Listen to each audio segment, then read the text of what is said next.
Assalamualaikum warahmatullahi wabarakatuh. Alhamdulillahi rabbil alamin. Wabihi nasta'inu ala umuri dunya wa din. Asyhadu an la ilaha illallah wahdahu la syarikalah. Wa asyhadu anna muhammadan abduhu wa rasuluh. Allahumma sholli ala sayyidina Muhammad wa ala alihi wa sahbihi azmain, amma ba'du. Saudaraku kaum muslimin, pada kesempatan ini saya akan mengisahkan kisah ulama seorang tabi'in besar, yaitu Ibnu Sirin. Ibnu Sirin adalah seorang ulama besar.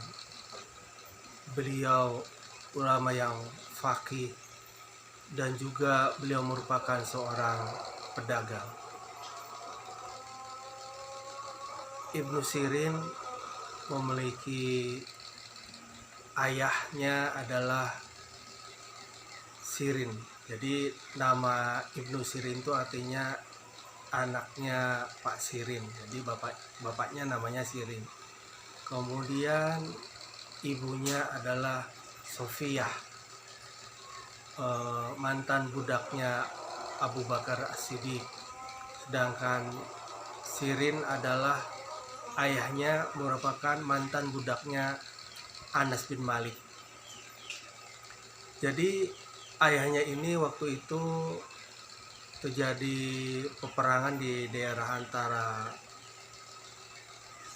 daerah Kufah dan Baghdad. Khalid bin Walid berhasil membebaskan daerah tersebut dan Sirin ini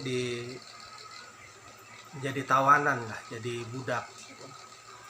Kemudian karena kemuliaan Anas bin Malik, maka Sirin pun dibebaskan dan diberi pelajaran-pelajaran tentang agama.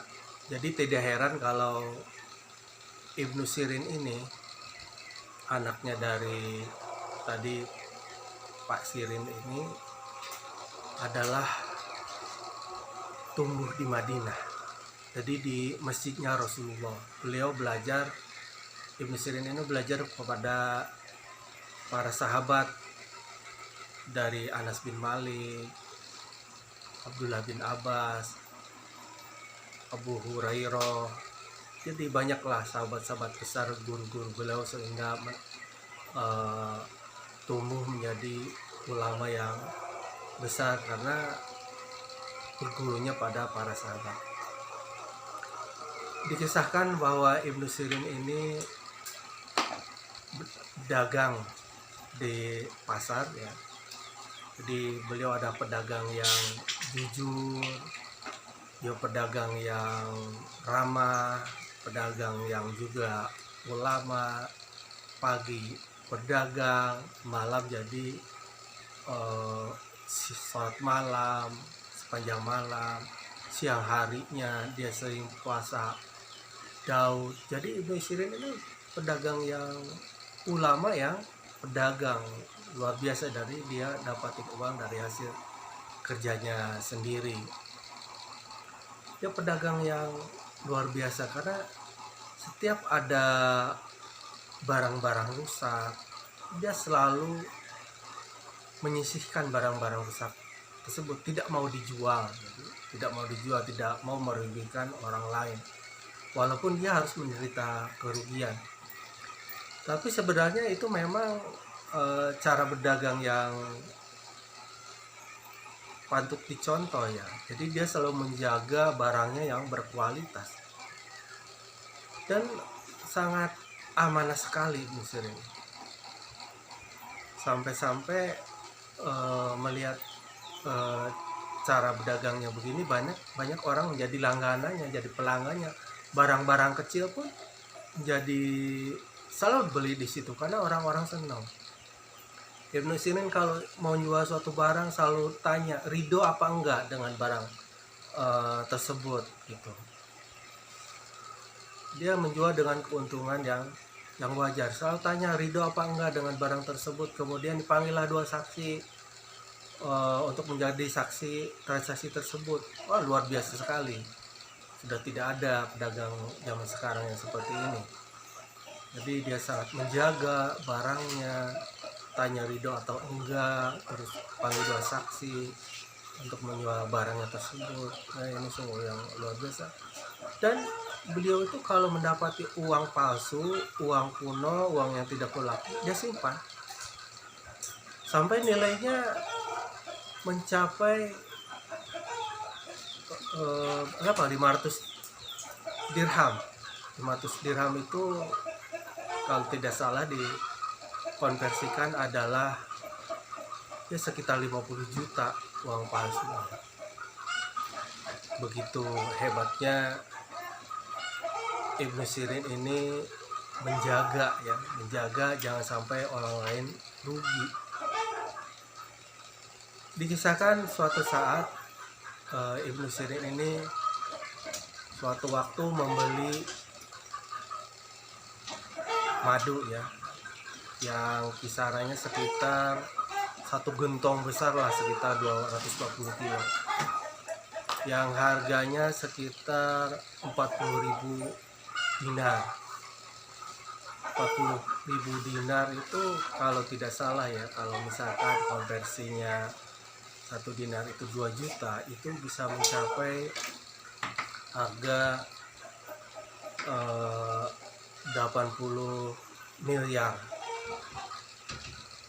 Saya tidak tahu persis perhitungan seperti apa, tapi tadi dikatakan 40.000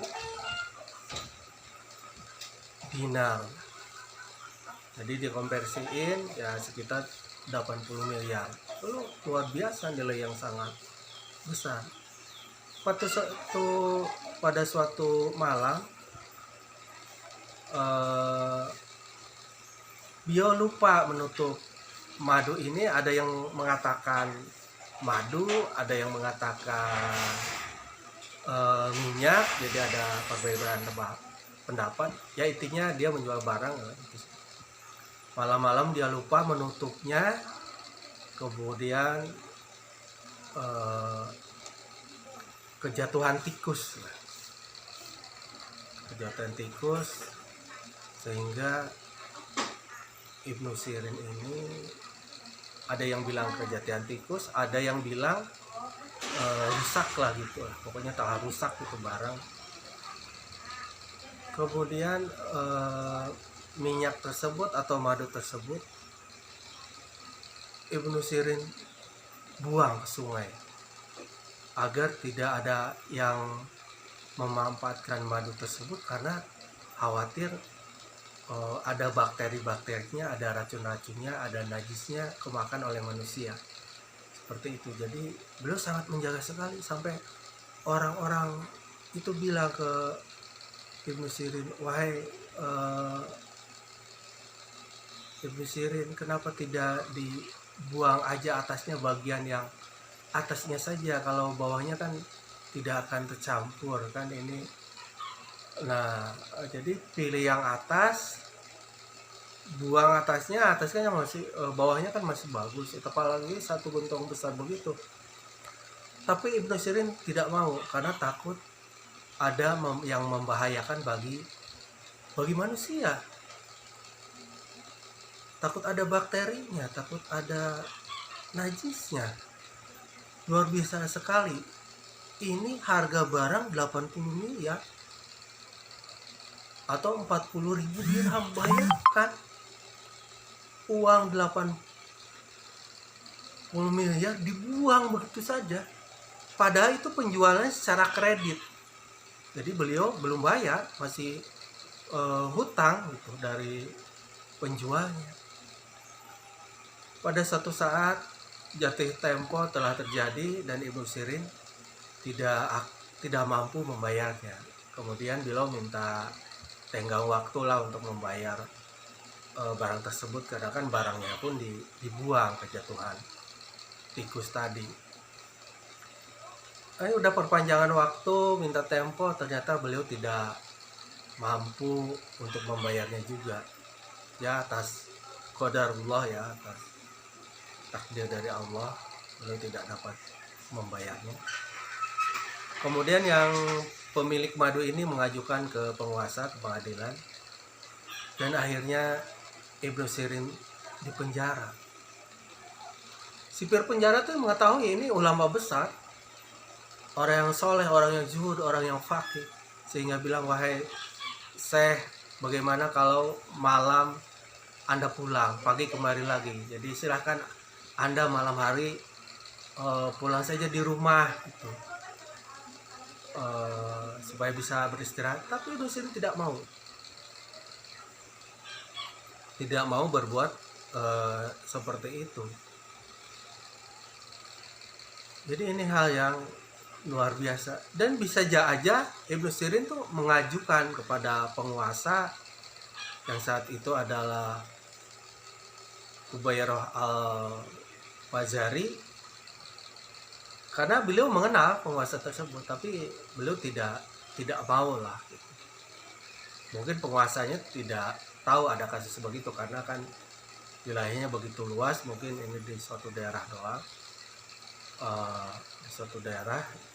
Tapi sebenarnya Ibnu Sirin itu mengenal penguasanya, dan pernah beliau pergi ke istana dipanggil penguasa tersebut dan diberikan hadiah 3.000 dinar. Tapi beliau menolaknya. Jadi dia tidak mau, karena penguasa ini menghargai seorang ulama, memberinya uang, tapi dia menolaknya, tidak mau diberikan uang sebanyak 3.000 dinar. Nah, itulah seorang Ibnu Sirin di penjara. Dalam penjara tersebut beliau ya digunakan waktunya untuk beribadah pada Allah Subhanahu wa taala. Beliau sangat taat. Pada suatu waktu Anas bin Malik, seorang sahabat besar ya, meninggal dunia, dan berpesan bahwa beliau ingin diurus jenazahnya dan disalatinya dipimpin oleh Ibnu Sirin tersebut. Maka disampaikanlah dari pihak keluarga Anas bin Malik kepada penguasa untuk meminta Ibnu Sirin melakukannya, dan akhirnya penguasa pun mengizinkan Ibnu Sirin keluar dari penjara untuk mengurus jenazah Anas bin Malik, seorang sahabat besar. Jadi ya, Anas bin Malik ini dikatakan tadi bahwa ayahnya Ibnu Sirin ini belum menjadi budaknya Anas bin Malik dan dibebaskan. Jadi Anas bin Malik mengenal betul ini Ibnu Sirin ini.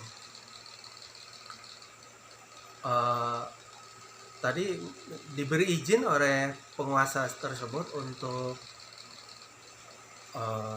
mengurus jenazah tersebut keluar dari penjara.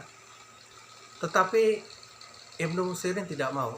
Saya akan minta izin dulu sama pemilik madu tersebut, karena urusannya saya masuk penjara itu urusannya dengan pemilik madu tersebut. Maka minta izinlah kepada yang punya madu tersebut. Ya mungkin kalau kita ya penguasa udah memberi izin ya keluar saja ya. Tapi beliau memang seorang ahli fikih dan seorang yang paham, seorang yang zuhud, yang memiliki pengetahuan agama yang luas. Maka diberi izinlah beliau mengurusnya jenazah tersebut dan sampai selesai, dan beliau kembali ke dalam penjara. Dia tidak sempat mampir ke rumahnya dulu, ketemu anak keluarganya dulu atau apa. Kalau mungkin kita yang wajar dilakukan adalah begitu. Banyak di zaman sekarang orang masuk penjara banyak izin keluar karena memiliki uang, akhirnya bisa keluar dengan alasan sakit untuk berobat dan segala macam. Tapi Ibnu Sirin tidak mau memanfaatkan itu, walaupun ada kesempatan dari beliau langsung ke penjara, tidak mampir dulu ke rumahnya. Nah, Ibnu Sirin akhirnya diketahui lah oleh warga Irak, warga Baghdad, bahwa beliau di penjara. Maka orang-orang beramai-ramai mengumpulkan uang untuk membebaskan Ibnu Sirin, dan Ibnu Sirin pun adalah terbebas ya setelah itu. Ini kisah Ibnu Sirin ini kisah yang menarik, ulama yang zuhud sehingga dia rela dengan dia menderita kerugian yang besar ya terhadap apa yang dia alami. Dia juga seorang yang ahli tafsir mimpi. Ada seorang yang datang mengenai mimpinya, dia menyampaikan bahwa di mimpinya dia melihat ayahnya memakai di mimpinya dia melihat dia sendiri memakai mahkota. Maka dikatakan oleh Mesiri, itu adalah ayahmu berada di tempat yang jauh dan dalam keadaan telah buta. Maka orang tersebut menyampaikan, itu benar apa yang disampaikan Ibu di Sirin. Ini dia dapat surat dari ayahnya mengenai keadaannya yang di negeri yang jauh dan telah buta. Yaitulah kisah Ibnu Sirin yang menjadi inspirasi bagi kita. Dia seorang ulama, seorang pedagang yang jujur, menjaga kualitas barangnya, tidak ingin merugikan orang lain walaupun sedikit, walaupun dia harus mengeluarkan uang, mengalami kerugian 80 miliar atau 40.000 dinar, karena kalau dia menjualnya merasa dia menipu yang pembelinya gitu.